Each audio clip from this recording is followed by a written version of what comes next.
बहुत समय पहले राजस्थान के एक छोटे से गांव में 3 भाई रहते थे। तीनों भाई बहुत गरीब थे, लेकिन उनकी सबसे बड़ी ताकत उनकी अक्ल थी। सबसे बड़े भाई का नाम अर्जुन था।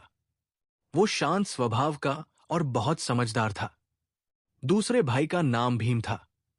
वो ताकतवर और बहादुर था। सबसे छोटा भाई करण था। वो बहुत चालाक और हाजिर जवाब था। तीनों भाई अपने बूढ़े पिता के साथ एक छोटी सी झोपड़ी में रहते थे। उनके पास ज्यादा धन नहीं था, लेकिन पूरे गांव में उनकी बुद्धिमानी की चर्चा होती थी। जब भी गांव में कोई समस्या आती, लोग उन्हीं तीनों भाइयों के पास मदद मांगने आते थे। एक दिन पूरे गांव में खबर फैल गई कि राजा वीर सिंह के महल से कीमती खजाना चोरी हो गया है।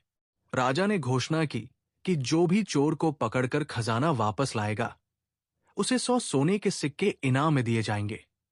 ये सुनकर पूरे राज्य में हलचल मच गई, क्योंकि महल की सुरक्षा बहुत कड़ी थी और वहां से चोरी होना लगभग नामुमकिन माना जाता था। तीनों भाइयों ने फैसला किया कि वे इस रहस्य को सुलझाएंगे। अगली सुबह वे महल पहुंचे। महल बहुत विशाल और भव्य था। हर जगह सैनिक पहरा दे रहे थे। राजा वीर सिंह अपने सिंहासन पर बैठे बहुत परेशान दिखाई दे रहे थे। उन्होंने तीनों भाइयों से कहा कि अगर वे चोर को पकड़ लें तो उन्हें बड़ा इनाम दिया जाएगा। अर्जुन ने सबसे पहले उस कमरे का निरीक्षण किया जहां से खजाना चोरी हुआ था। उसने देखा कि न तो ताले टूटे थे और न ही खिड़की खुली थी। इससे उसे समझ आ गया कि चोर महल के अंदर का ही कोई आदमी है। भीम ने फर्श पर पड़े कुछ अजीब निशान देखे। वे सैनिकों के जूतों जैसे नहीं थे। वही करण ने दीवार के पास सूखे कीचड़ के निशान देखे और मुस्कुराते हुए कहा कि चोर बाहर से आया था, लेकिन उसे महल के गुप्त रास्तों की जानकारी पहले से थी। राजा ये सुनकर हैरान रह गए। रात होने पर तीनों भाई महल में छिप गए और चोर का इंतजार करने लगे। आधी रात को अचानक एक साया महल के पीछे से अंदर घुसा। वो धीरे धीरे खजाने वाले कमरे की ओर बढ़ने लगा। तभी करण ने छिपी हुई रस्सी खींच दी और अचानक पूरे महल में घंटियां बजने लगी। सैनिक जाग गए और चोर घबराकर भागने लगा, लेकिन भीम ने दौड़कर उसे पकड़ लिया। जब सैनिकों ने उसका चेहरा देखा तो सब दंग रह गए। वो महल का मंत्री था।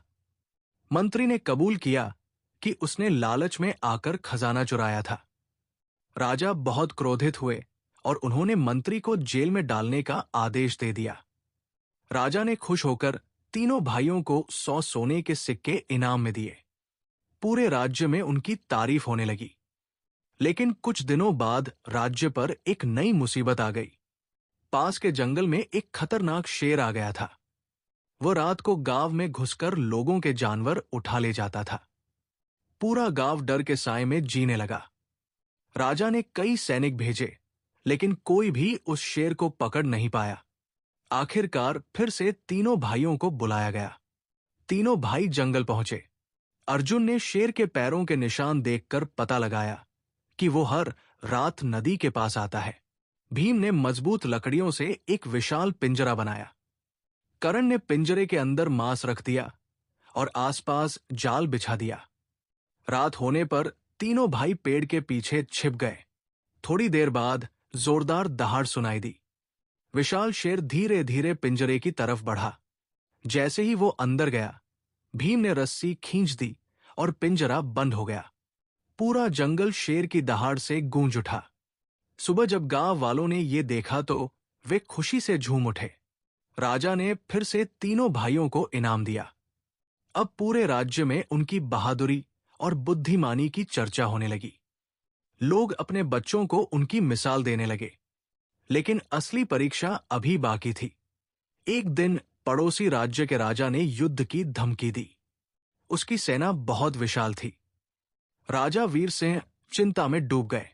उन्हें लगा कि उनका राज्य हार जाएगा। तब अर्जुन ने कहा कि युद्ध सिर्फ ताकत से नहीं, बल्कि बुद्धि से भी जीता जाता है। तीनों भाइयों ने मिलकर एक योजना बनाई। उन्होंने रात में जंगल और पहाड़ियों पर हजारों मशालें जला दी।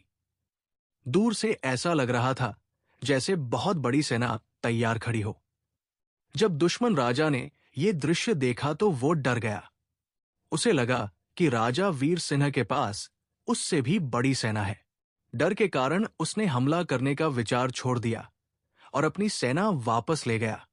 बिना युद्ध किए ही राज्य बच गया। पूरा राज्य खुशी से झूम उठा। राजा वीर सिंह ने तीनों भाइयों को अपने दरबार का मुख्य सलाहकार बना दिया।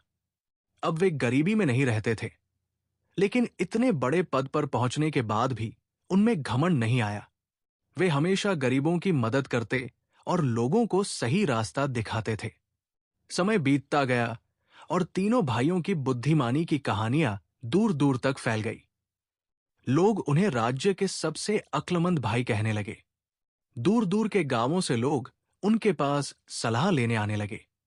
कोई खेती की समस्या लेकर आता तो कोई अपने परिवार के झगड़े सुलझाने के लिए उनकी मदद मांगता। तीनों भाई हमेशा धैर्य और समझदारी से लोगों की मदद करते थे। धीरे धीरे उनका नाम पूरे राज्य में सम्मान के साथ लिया जाने लगा। राजा वीर सिंह भी उन पर बहुत गर्व करते थे। राज्य के लोग अब सुरक्षित और खुशहाल जीवन जीने लगे थे। तीनों भाइयों ने यह साबित कर दिया था कि बुद्धि, साहस और एकता से हर मुश्किल को हराया जा सकता है। इस कहानी से हमें सीख मिलती है कि असली ताकत सिर्फ शरीर की नहीं, बल्कि दिमाग की भी होती है। जो इंसान मुश्किल समय में समझदारी और हिम्मत से काम लेता है, वही जीवन में सबसे बड़ा विजेता बनता है।